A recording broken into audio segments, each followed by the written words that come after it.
Hi, kami po dito sa Unbettable Channel ay gusto rin namin pong manawagan at gamitin po itong aming maliit na channel para po sa paghingi rin po ng karagdagang pagdarasal para sa ating minamahal na doktor ng bayan, si Dr. Willie Ong. Alam mo, yan si Dr. Willie Ong, sa pagkakakilala natin, alam natin na napaka-popular siya, alam mo yung kinikilala ng mga maraming mga tao, lalo na yung laging tinatangkilik at pinakikinggan ang kanyang mga payong medikal, kasama ang kanyang asawang si Dr. Eliza, na naging sandalan natin ang mag-asawang ito, particular nga at especially nga si Dr. Willie Ong, dahil itong mga ordinaryong tao na alam mo yon, hindi maka-afford na magpatingin sa doktor, magkonsulta, sa pamamagitan ni Dr. Willie Ong na matagal nang ginagamit ang social media sa ganong kaparaanan, ay talaga namang ang dami ring natutulungan dahil sa pagbibigay niya ng mga payo, ng mga tips, na kung anong gagawin ng isang may kondisyong ganito, ganyan. So, nakakagulat lang na ito nga nag-viral ang mga what's this? Yung pagkaka-hospital niya na nasa Singapore siya ngayon nagpapagamot dahil nga siya na-discover na may karamdamang cancer, kakaibang cancer sa abdominal something na sabi is ang most likely reason or pinanggalingan ay yung sobrang pressure, sobrang stress na dulot nga na sinabi mismo ni Dr. Willie Ong, na dulot nga ng kanyang alam mo yon, yung mga bashing na natanggap niya nung time na tumakbo siya bilang vice presidente katiket ni Yorme Isko Moreno nung last presidential elections, na syempre yung siguro mga alam mo yon, mga gusto kong diretsuin ng mga bayaran siguro or what, na wala lang masabing mabuti kasi may mga sinusulong silang ibang kandidato na binabash siya ng binabash, na nung una siguro hindi niya pinapansin, hindi niya nararamdaman, pero at the back of his mind, sa buong pagkatao niya, may epekto rin somehow, at na-develop at late na nilang madiskubre na meron ng mass na tumubo at yun na nga cancer pala yun, na ito yung pinaglalaban niya. Masaya lang kami kasi sa mga panahon nito na pinopodcast po namin ito ngayong September 24, may mga balita kami at nakikita na namin na medyo okay na, pero sabi nga niya, swerte lang siya kasi kahit papano may mga tumutulong sa kanya, may konti silang naisubi, naipon, kaya nakakapagpagamot siya sa isang bansang kagaya ng Singapore, na kilala naman sa buong mundo bilang isa sa mga bansa na talaga namang may moderno at mayroong mahuhusay at magagaling na doktor at health services, na kumpara mo nga naman sa Philippines ay talaga namang sinabi mismo nang agree kami mismo sa sinabi ni Dr. Willie Ong, na talaga namang dahil sa mga leader politiko natin, na mga corrupt, etc., na imbis na pagtuunan ng pansin ang mga medical being ng mga Pinoy ay kung saan-saan at anong klaseng pangungurakot ang ginagawa. Nakakaloka, pero ang punto ko po dito, bilang regular din pong nakikinig at sumusuporta at tagapagtangkilik ni Dr. Willie Ong sa kanyang mga social media activities, talagang isa siyang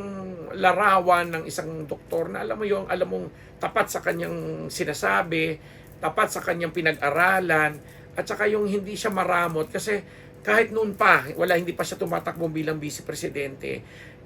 naririnig na natin at nababalitaan natin kung paano in their own way ng kanyang asawang si Dr. Eliza at mga kaanak nila, kung paano nilang tinutulungan or nagpapaabot ng tulong sa abot ng kanilang makakaya ang mga taong humihingi ng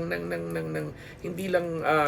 medical attention, hindi lang mga medical na consultation, etc., kundi yung minsan pinapadala nila sa mga ospital para silang magpagamot, etc. May mga ganun siyang mga kwento. And hindi na rin ako lalayo pa kasi yung kanyang nakababatang kapatid na si Pops, si William Ong, na dati ko pong kaibigan, na kasamahan ko po dati sa PBA dahil naging manager din po siya ng mga basketball players nung araw, lalong-lalo na nila kay Daniel Defonso. Kapatid po niya ito, nakakabata, at minsan pag may mga occasions kami na pinupunta namin sila doon sa family, may mga family gatherings po, minsan naiimbita rin po ang inyong lingkod na nakikihalubilo. Kaya ang gaganda ng kwento na nasasagap namin, lalo pat itong si Pops Ong na personal ko pong kaibigan at yun na kasamahan noong mga panahon na nasa basketball pa po tayo, talaga po talagang alam mo yon, hindi ko nga alam that time na kapatid niya si Willie Ong. Nalaman ko na lang nung nasa ABS-CBN na ako at gaano ako katagal tumagal sa ABS, 24 years, sipin mo yun. So doon ko lang nalaman na kuya pala niya si Willie Ong. And nun ngang kumandidato ito, kahit papaano naman yung mga kamag-anakan ko, mga kaibigan ko rin na naniniwala sa prinsipyo at advokasya ng isang Willie Ong, nakumbinsi ko rin na bigyan siya ng boto. O, di ba? So alam nyo na nung nakarang eleksyon, si Willie Ong ang binoto naming Vice President. Di ba? So ayun lang. Ako po'y dito sa Unbettable Channel, yun nga sabi ko, nakikisa po ako sa sambayanan na ginagawa rin po ng mga ibang programa kagaya ni Ating Corina Sanchez, si kapatid kaibigang Jessica Soho, sino pa ba? Sina Julius and Tintin, kahit si Papi Willie Revillame, at marami pang ibang mga personalidad na talaga namang hinihikayat ang sambayanan sa lahat ng nakakakilala at sa lahat ng napapanood at sa lahat ng yun na nga